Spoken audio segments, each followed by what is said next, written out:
Assalamualaikum warahmatullahi wabarakatuh dan salam sejahtera kepada semua penonton channel Studio and Exploration dalam rancangan Eksplorasi Misteri Mistik. Saya Nazri Saleh, hos anda. Hari ini saya bawakan anda kepada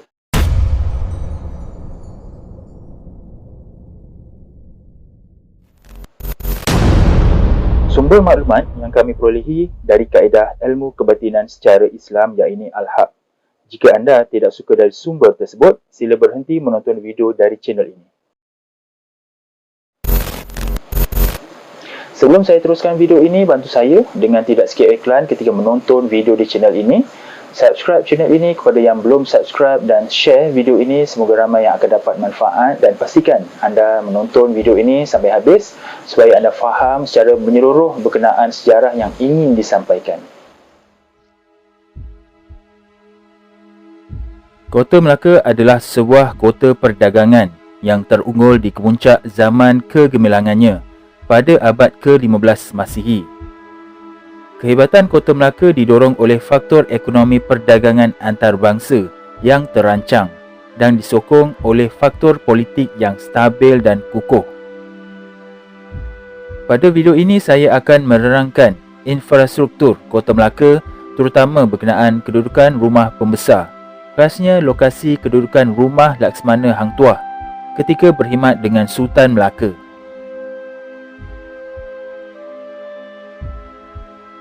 Menurut catatan Fernão Lopes de Castaneda dalam History of the Conquest of the India by the Portuguese, menerangkan seperti berikut. Di bahagian selatan kota terbinanya Istana Sultan yang terletak di atas bukit dan juga sebuah masjid yang besar.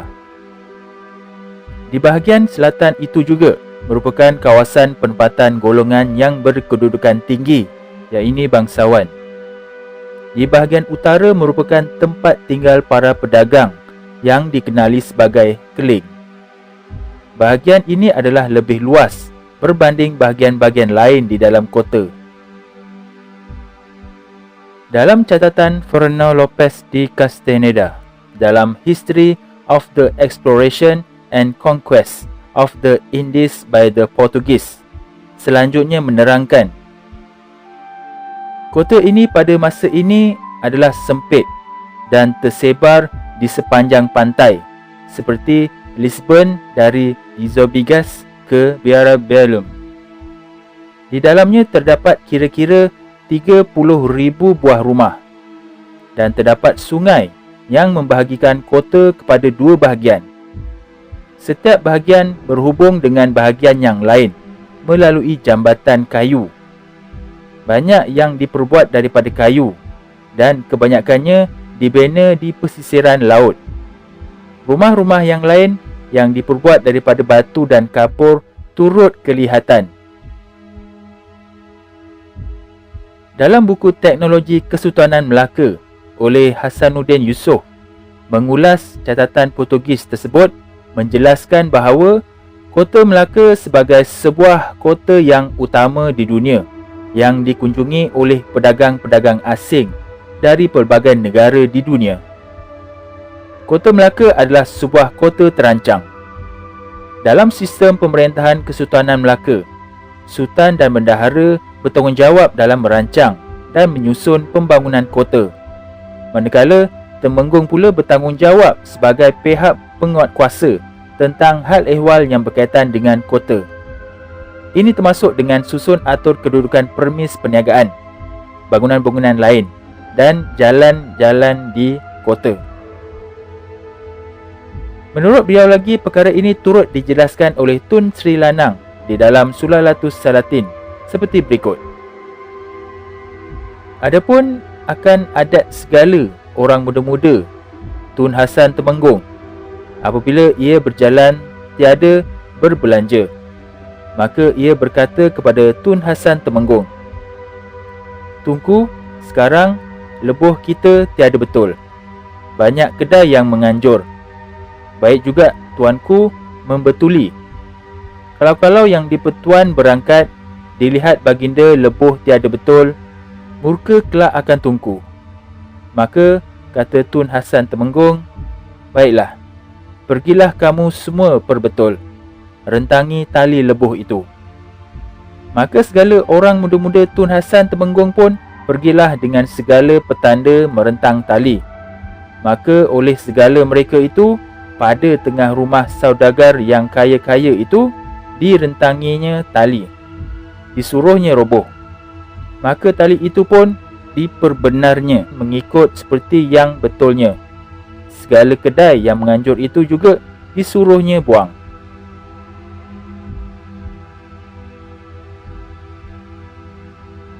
Kota Melaka juga memiliki rangkaian dan jaringan jalan darat yang sistematik.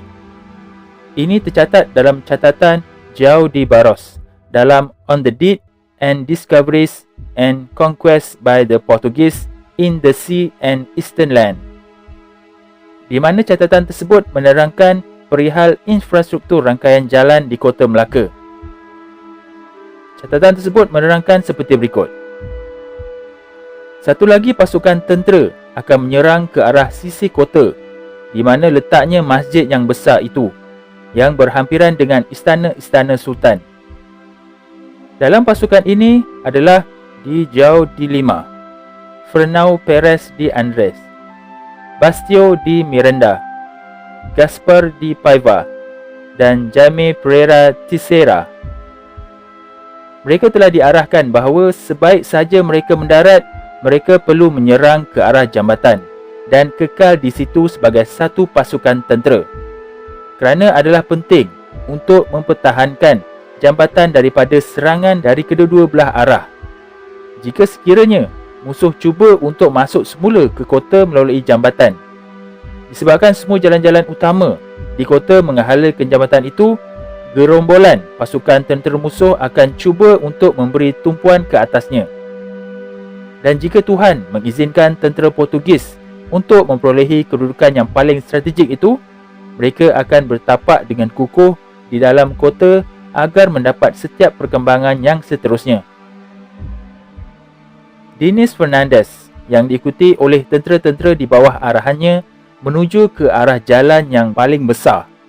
Dia berhadapan dengan Sultan yang diiringi oleh sepasukan tentera berjumlah seramai 1,500 orang. Apa yang membuat dia berasa curiga adalah Sultan dan pasukan tenteranya hanya tetap kekal di situ, seolah-olah berharap agar Fernandes dan para tenteranya meneruskan kemarahan mereka sehingga ke atas jalan itu untuk menghadapinya. Kemudian Fernandes sedar bahawa pada jalan itu terdapat jerangkap samar yang mengandungi pancang-pancang dan damak-damak beracun. Apa yang dia tidak dapat lihat adalah periuk-periuk api dari belerang. Jika dia dan para tenteranya mara ke sepanjang jalan, maka tiada yang akan kekal hidup. Dalam catatan Fernão Lopes de Castaneda dalam History of the Exploration and Conquest of the Indies by the Portuguese menerangkan, para kapten kemudiannya kembali membantu Gubernur yang berjuang dengan sekumpulan tentera di jalan masuk ke jalan utama kota. Musuh yang ramai telah melihat bagaimana sedikit bilangannya Portugis, lalu menyerang mereka dengan beraninya dan berperang dengan penuh keyakinan. Walau bagaimanapun, Portugis memaksa mereka untuk berundur di sepanjang jalan, sehinggalah mereka tiba di persimpangan jalan-jalan yang lain, dari mana musuh masuk berharap untuk menyekat Portugis di tengah-tengah jalan dari kedua-dua belah arah. Dalam catatan Gaspar Correa dalam Lendas de India mencatatkan juga berkenaan jalan di Kota Melaka. Tiada tentera Islam yang dapat meneruskan serangan mereka, dan dengan demikian tentera-tentera Islam bersama bendahara mula berundur ke arah jalan raya sehingga mereka tiba di persimpangan jalan. Di situ terdapat sebilangan besar tentera Islam yang bergajah bertemu dengan tentera Portugis. Gajah-gajah menjadi naik minyak disebabkan bunyi trompet mereka yang kuat, dan untuk seketika tentera-tentera Portugis menjadi panik dan menangguhkan untuk maju ke arah jalan di mana gajah-gajah itu berada. Tiada apa yang boleh mereka lakukan melainkan jika mereka dapat mencederakan gajah-gajah tersebut. Sultan mengutuskan jawapan yang mengelirukan untuk menangguh-nangguhkan masa. Dalam masa yang sama, baginda telah menyekat semua jalan-jalan yang menghala ke pantai. Dan kubu-kubu yang kukuh telah dibina dengan tiang-tiang yang tebal dan batu-batu kasar. Di kota itu, tidak terdapat benteng. Di luar kubu-kubu diletakkan periuk-periuk api, lubang-lubang dan jerangkap sama. Sebelum malam menjadi semakin gelap, 2 pucuk meriam berat dibawa ke masjid, dan dari semasa ke semasa, salah satu daripada meriam-meriam itu menembak ke arah sebatang jalan, dan sepucuk lagi meriam yang menembak ke arah jalan yang lain. Nunavas mengambil giliran berjaga malam bersama 400 orang tentera yang lain. Mereka berjaga-jaga di sepanjang malam, dan setiap suku jam melepaskan tembakan meriam menuju ke arah jalan-jalan yang lurus dan panjang. Catatan-catatan Portugis tersebut membuktikan bahawa Kota Melaka memiliki rangkaian jalan yang baik, di mana terdapatnya jalan besar, jalan utama serta persimpangan jalan-jalan yang menghubungkan satu jalan dengan jalan yang lain. Tun Sri Lanang turut menukilkan tentang kewujudan simpang 4 di tengah-tengah Kota Melaka yang membuktikan wujudnya jaringan jalan raya di Kota Melaka. Di dalam Sulalatus Salatin, Tun Sri Lanang menyatakan seperti berikut. Maka titah Sultan Alauddin kepada Bendahara Paduka Raja menyuruh membuat balai di simpang 4 di tengah negeri. Disuruh bubuh seorang penghulu diam di sana.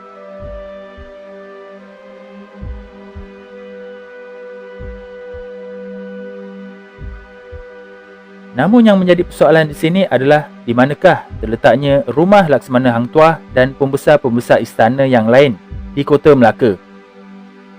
Dalam catatan sejarah pihak Portugis tadi ada diterangkan. Jadi adakah benar catatan tersebut? InsyaAllah dalam video ini, saya dan Puan Ita akan menjawab persoalan ini secara batin. Apa yang akan saya sampaikan ini terpulang kepada anda sama ada ingin percaya ataupun tidak. Nasihat saya jangan terus menolak dan jangan pula terus menerima bulat-bulat selagi anda belum betul-betul meyakini melalui hati nurani anda.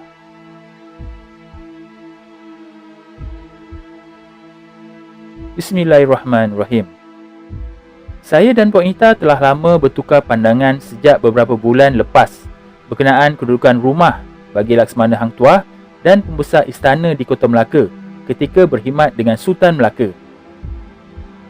Antara perkara yang kami simpulkan adalah dalam sejarah Melayu atau hikayat Hang Tuah kerap dipanggil menghadap dengan segera dan Hang Tuah tidak mengambil masa yang lama untuk datang menghadap Sultan Melaka.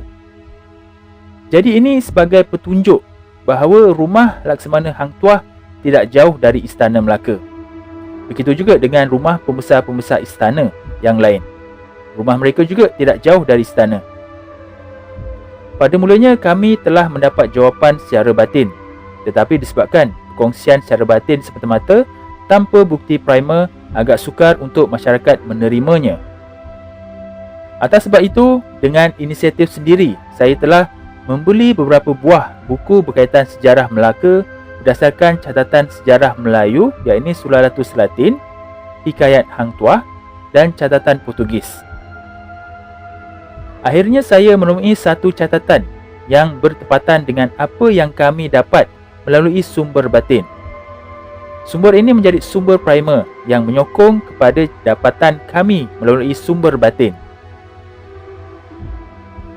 Menurut catatan Fernando Lopez de Castaneda dalam History of the Conquest of the India by the Portuguese yang dimuatkan dalam buku Teknologi Kesultanan Melaka oleh Hasanuddin Yusof, terbitan Alami Sendirian Berhad, menerangkan seperti berikut.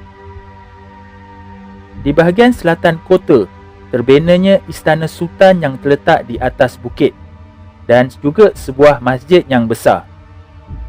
Di bahagian selatan itu juga merupakan kawasan penempatan golongan yang berkedudukan tinggi, yang ini bangsawan. Di bahagian utara merupakan tempat tinggal para pedagang yang dikenali sebagai keling bahagian ini adalah lebih luas berbanding bahagian-bahagian lain di dalam kota. Maka benarlah catatan Portugis tersebut kerana sama seperti maklumat dari sumber batin kami.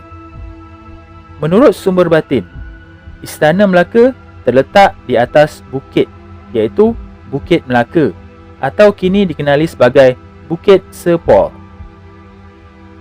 Di hadapan Istana Melaka, di situ terletaknya Masjid Besar Kota Melaka. Dan bagi tapak rumah para pembesar istana, termasuk rumah Laksmana Hang Tuah, terletak di bawah bukit di belakang istana. Ada kemungkinan besar tapak Muzium Melaka dan persekitaran berdekatan dengannya sekarang adalah bekas tapak rumah para pembesar, termasuk rumah Laksmana Hang Tuah satu ketika dulu.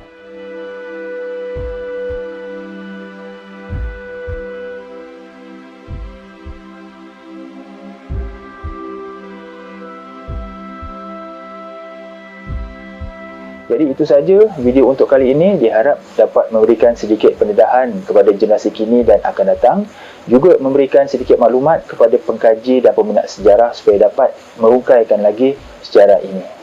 Jangan lupa sertai ahli member channel Eksplorasi Misteri Mistik ini dengan klik pada butang join di bawah video ini atau klik link pada ruangan description.